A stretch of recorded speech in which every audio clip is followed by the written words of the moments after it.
कल कितना तक कराया था? कल लास्ट क्या था? काइनेटिक इंटरप्रिटेशन VRMS का रूट ओवर ऑफ क्या था? 3RT bye M. 3RT/m। ये VRMS ये क्या था? Root mean square velocity. किसका वेलोसिटी? जो एक कंटेनर पे गैस मॉलिक्यूल्स हैं, वो गैस मॉलिक्यूल्स कितना स्पीड से जा रहे हैं, वो ही VRMS है। ठीक है, हाँ, वो वेलोसिटी का एक्सप्रेशन निकाला था। कौन सा फॉर्मूला से निकाला था? कौन सा फॉर्मूला से? Equal to 3/2 kBd। अच्छा, ठीक है, वो मैं फिर से नहीं बता रहा हूँ। अभी देखूंगा कि हमारा काइनेटिक थी। अभी क्या किया था? चार्ल्स लॉ, 3 लॉ पढ़ा था। चार्ल्स लॉ, बॉयल्स लॉ, फिर गैलुसेक्स लॉ। ये तीनों से डिराइव करके हमने काइनेटिक थ्योरी लाया है। काइनेटिक थ्योरी है, काइनेटिक थ्योरी का एक एक्सप्रेशन आया था, फाइनल एक्सप्रेशन। वो काइनेटिक थ्योरी में क्या बताया? अच्छा ठीक है, नहीं चाहिए, मत बुक मत देखो, इसे में देखो। इसका इंडिविजुअल एक्सप्रेशन था, इसका भी इंडिविजुअल एक्सप्रेशन, इसका भी इंडिविजुअल एक्सप्रेशन था। ठीक है, एक कांस्टेंट वॉल्यूम, प्रेशर और टेम्परेचर के साथ। वो आज रिपीट नहीं कर रहा हूँ। और काइनेटिक थ्योरी में क्या था? काइनेटिक थ्योरी में वो एक गैस इमेजिन किया, गैस आइडियल गैस है, वो मूव कर रहा है, उसमें वो कितना प्रेशर एग्जर्ट करेगा। प्रेशर का फॉर्मूला था 1/3 रो V/2। यही तो था, ठीक है ना? तो ये काइनेटिक थ्योरी में प्रेशर, फिर प्रेशर से हमने काइनेटिक एनर्जी निकाला, काइनेटिक एनर्जी और प्रेशर में रिलेशन देखा। ठीक है, उसके बाद VRMS निकाल लिया। समझ में आया? तो आज क्या करूंगा? रिवर्स। पहले काइनेटिक थ्योरी से चार्ल्स लॉ देखूंगा, काइनेटिक थ्योरी से बॉयल्स लॉ, काइनेटिक थ्योरी से गैलुसेक्स लॉ। ये 3 प्रूफ आएगा। समझ में आया? सो काइनेटिक थ्योरी 2, पहला देखूंगा बॉयल्स लॉ। काइनेटिक थ्योरी से बॉयल्स लॉ। काइनेटिक थ्योरी में क्या बोलते हैं? प्रेशर इज 1/3 रो V² ही लिख लो। ठीक है, अभी रो क्या है? 1/3 mass per unit volume into V²। दोनों भी है, ठीक है। और अगर बॉयल्स लॉ में क्या, बॉयल्स लॉ का स्टेटमेंट क्या है?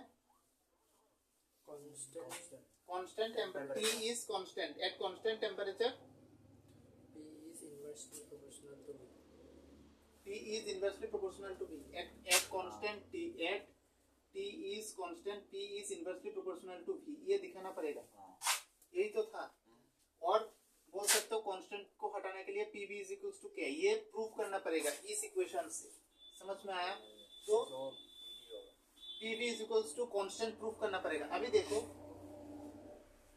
अभी क्या है, अगर मैं एक टेम्परेचर फिक्स्ड ले लिया, ठीक है, अगर एक टेम्परेचर, एक कंटेनर है, ठीक है, मुझे क्या करना है? काइनेटिक थ्योरी से बॉयल्स लॉ जाना है। तो मैं एक कंटेनर लिया, कंटेनर का टेम्परेचर तो मेरे हाथ में है ना, और कंटेनर में कितना मास ऑफ गैस लिया या मोल्स ऑफ गैस लिया, वो भी मेरे हाथ में है।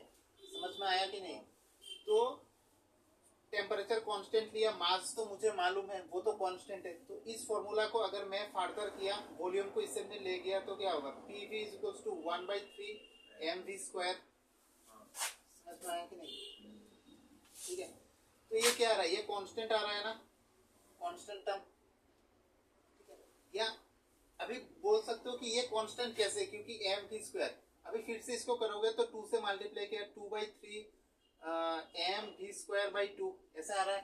तो ये क्या है? काइनेटिक एनर्जी है ना। अभी क्या, कोई भी ऑब्जेक्ट का टेम्परेचर जितना है, उसका काइनेटिक एनर्जी तो फिक्स्ड या कांस्टेंट रहेगा। समझ में आया कि नहीं? कोई भी ऑब्जेक्ट का 10 डिग्री सेंटीग्रेड में इसका मॉलिक्यूल्स फिक्स्ड ही तो रहेगा। काइनेटिक एनर्जी क्या? Energy of a body due to its motion. बहुत 2-3 स्टेप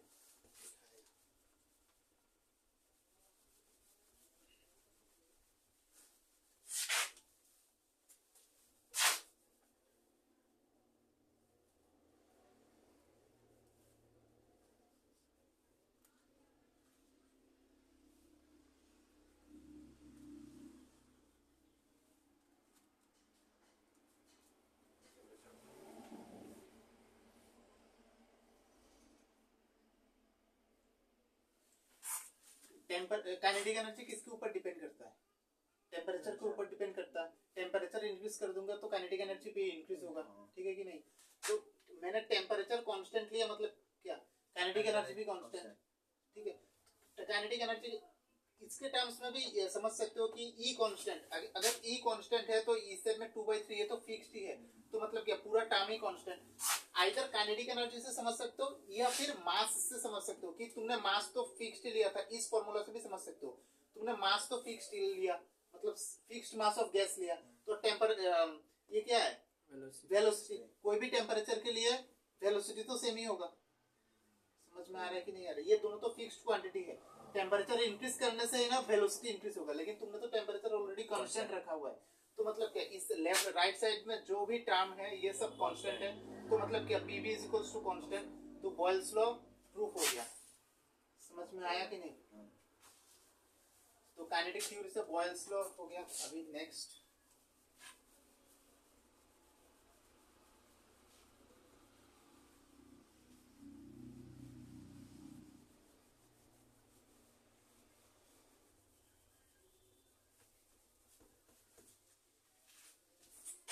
चार्ल्स लॉ, सेम एकदम easy, P is equals to 1/3 rho v square, ये है। अभी P is equals to 1/3 mass per unit volume into v square, दोनों की, ठीक है? अभी क्या कर सकते हो,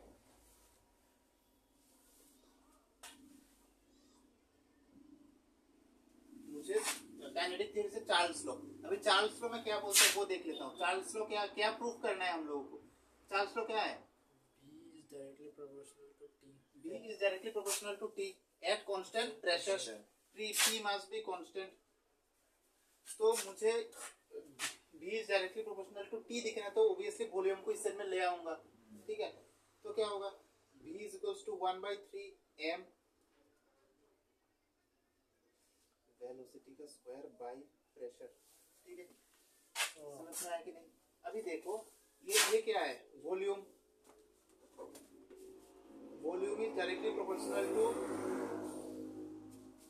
वेलोसिटी का स्क्वायर, और हमें पता है कि ये जो वेलोसिटी है वो किसके ऊपर डिपेंड करता है? टेम्परेचर के ऊपर डिपेंड करता है। समझ में आया? तो अल्टीमेटली वॉल्यूम टेम्परेचर के ऊपर डिपेंड कर रहा है ना? समझ में आया?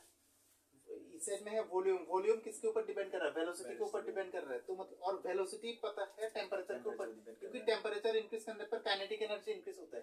काइनेटिक एनर्जी कैसे इंक्रीज हो रहा है? क्योंकि वेलोसिटी, तो मतलब अल्टीमेटली वॉल्यूम टेम्परेचर के ऊपर डिपेंड कर रहा है, ठीक है? वही तो चार्ल्स लॉ प्रूफ हो गया, ठीक है?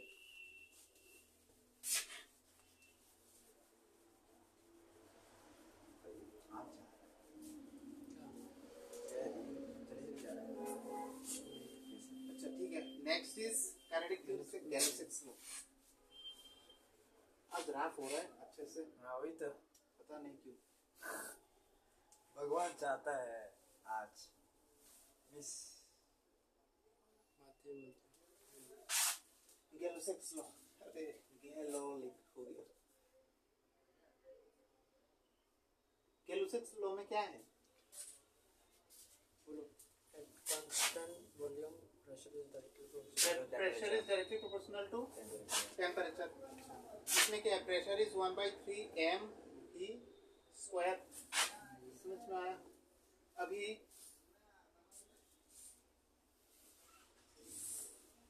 ये रो होगा ना, कौन सा? 1/3 1/3 रो, ये मास पर यूनिट वॉल्यूम या रो, मास पर यूनिट वॉल्यूम ले लो। E is directly proportional to v square, इससे कुछ आ रहा है या वेलोसिटी स्क्वायर 2v होगा।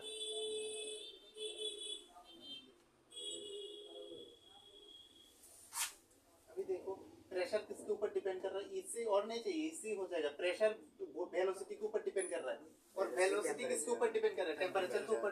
तो अल्टीमेटली प्रेशर टेम्परेचर के ऊपर डिपेंड कर रहा है, तो मतलब क्या गैलिलियोस लॉ हो गया, ठीक है? एकदम डायरेक्ट। या ऐसा बोल सकते हो वेलोसिटी तो टेम्परेचर के ऊपर रूट से डिपेंड कर रहा है, ऐसा तो छोड़ो वो फिर से रूट मीन स्क्वायर आ जाएगा।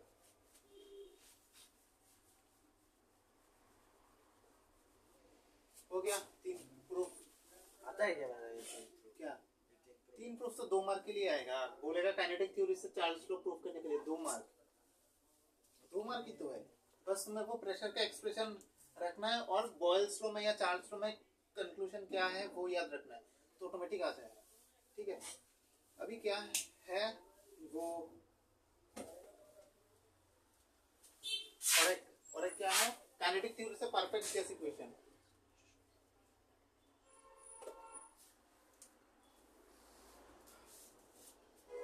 काइनेटिक थ्योरी से perfect gas equation. Perfect gas equation क्या है, Pv = RT, 1 मोल के लिए, n मोल्स के लिए Pv = nRT। ठीक है, ये कैसे आएगा देखो, P = 1/3 rho v square, P = 1/3 mass per unit volume square. और क्या कर सकते हो, Pv इस साइड में लाया 1/3 m स्क्वायर। और क्या कर सकते हो,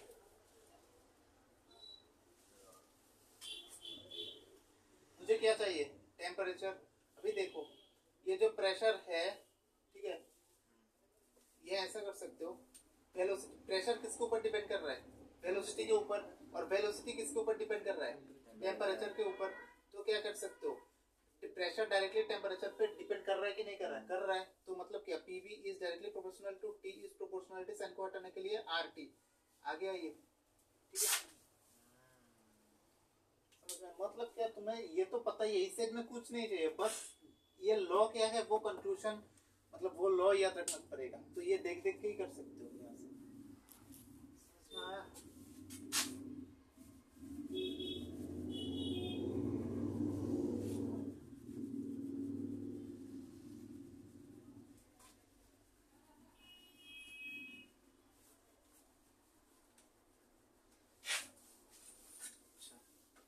अभी एक ये ग्राम्स लॉ ऑफ डिफ्यूजन। यहाँ पर एक गैस है, गैस क्या होगा, ए गैस यहाँ पर, और एक गैस है बी गैस, इसका है डेंसिटी ρ1, इसका ρ2, इसका रेट R1, इसका R2। ठीक है, ग्राम्स लॉ ने क्या बोला, डिफ्यूजन क्या है पहले बताओ। Mixing of two different gases कैसे में क्यों मिक्स क्यों हो रहा है, due to its motion. नहीं, मेन चीज ही नहीं बोला, डिफ्यूजन क्यों हो रहा है, मोशन की वजह से तो मिक्स हो रहा है।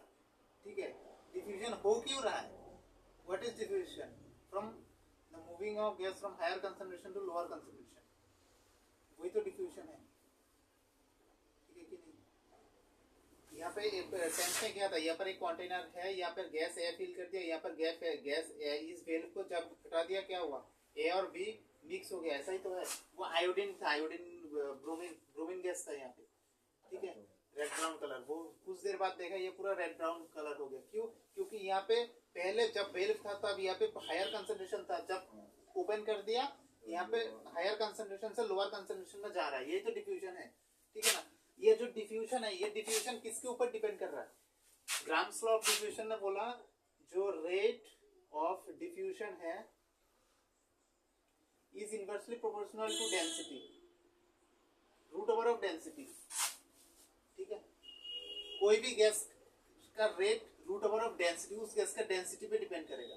ठीक है, तो यहाँ पे अगर दो गैस ले रहे हो तो दोनों rate R1 is R1 by R2 is equals to root over of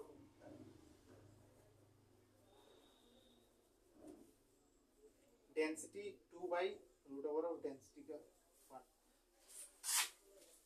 समझ में आया, मतलब दो गैस है तुम्हारे पास, ठीक है, दोनों को एक कंटेनर पे, वो क्लास 10 में तो एग्जांपल था, दोनों को अगर तुमने वेल्व को खोल दिया तो इसका रेट कैसे लिखोगे। ठीक है, सोचो तुम्हारे पास एक रेट दे दिया और दोनों का गैस है और गैस बी का डेंसिटी ρ1 ρ2 तुम्हें पता है, तो वो बी का रेट, ये कितना रेट से ये मतलब डिफ्यूज करेगा, वो रेट निकलने के लिए बोला, तो ये फॉर्मूला यूज करना पड़ेगा। समझ में आया, क्योंकि रेट 1 दे देगा, मतलब 4 वेरिएबल से 3 दे देगा और एक निकलना पड़ेगा। समझ में आया, ये Ram's law of diffusion.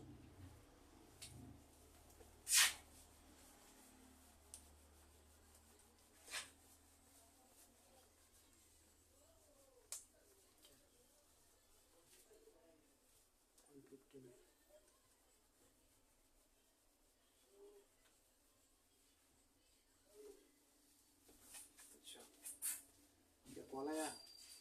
नहीं स्टोरेज फुल? नहीं 16 मिनट हुआ ऐसे स्टोरेज कितना हुआ, कितना दिखा रहा है?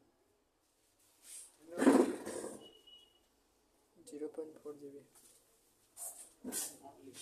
अच्छा ठीक है, अभी डिग्री ऑफ फ्रीडम समझा देता हूँ।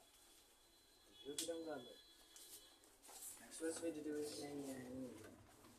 तो मोस्ट प्रोबेबल स्पीड वो वाला बाद में कराऊंगा, रुको।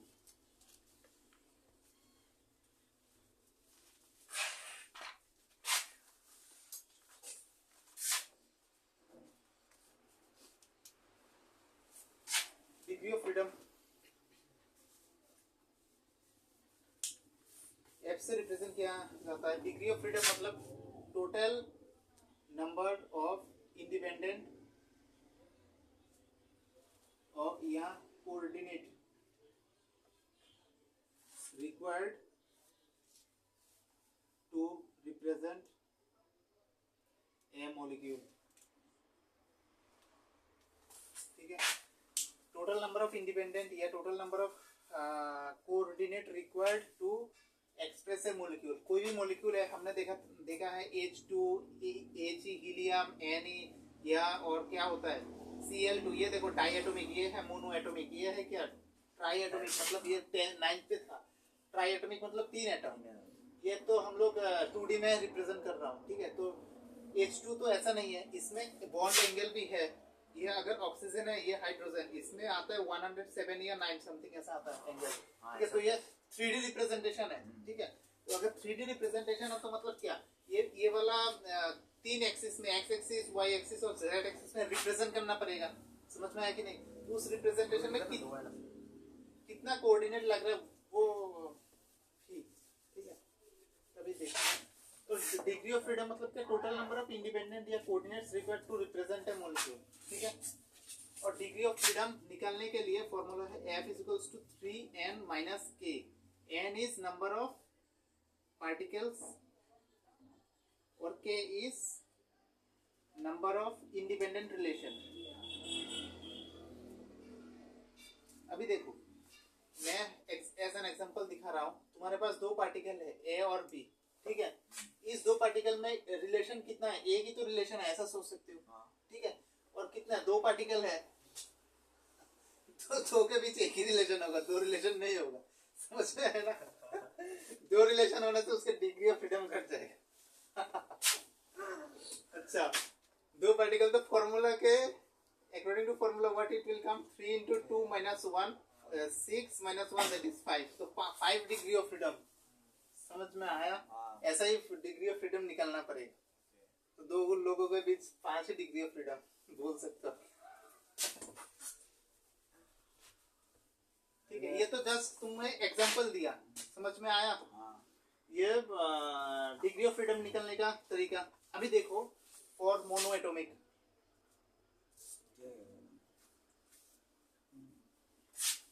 क्या पार्टिकल तो 1 है ना।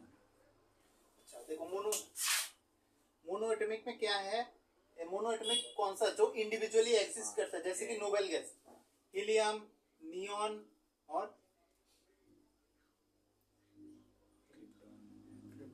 Krypton, radon. ठीक है, ये बहुत सारा, ये इंडिविजुअली एग्जिस्ट करता है। तो इसका डिग्री ऑफ फ्रीडम क्या होगा, 3n - k। n कितना है, 1, 3 × 1। और इंडिविजुअल रिलेशन है क्या, और कोई नहीं है, 0। तो क्या आएगा, 3 आएगा डिग्री ऑफ फ्रीडम। ठीक है, ये मोनो एटॉमिक के लिए। और डाई एटॉमिक के लिए, क्या आएगा, 5 आएगा। जो अभी तो कराया A और B है। ठीक है, तो क्या होगा, 3 × 2 - 1। 2 क्या है, 2 मॉलिक्यूल, 1 क्या है, इंडिविजुअल रिलेशन 1। ऐसा सोच सकते हो।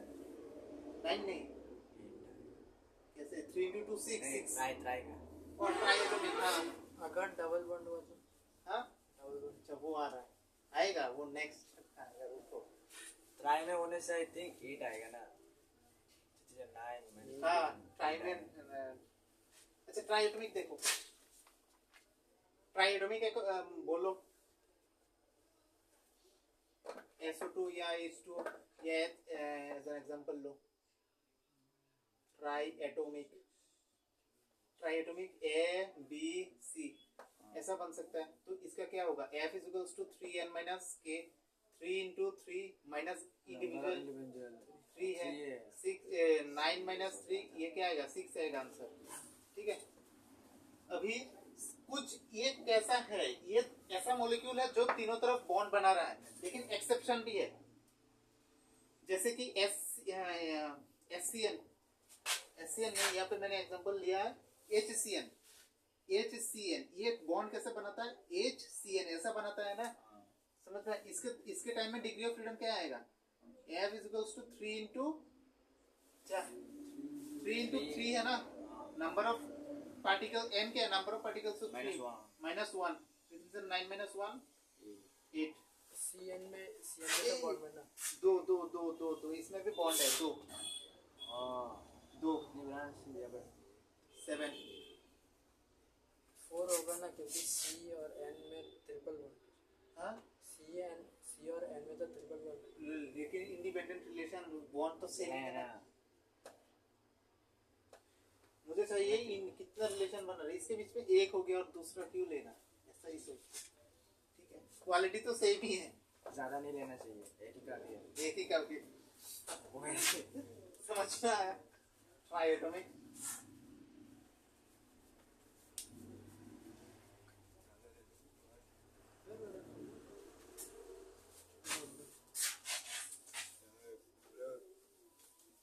ये डिग्री ऑफ फ्रीडम इतना तक खत्म।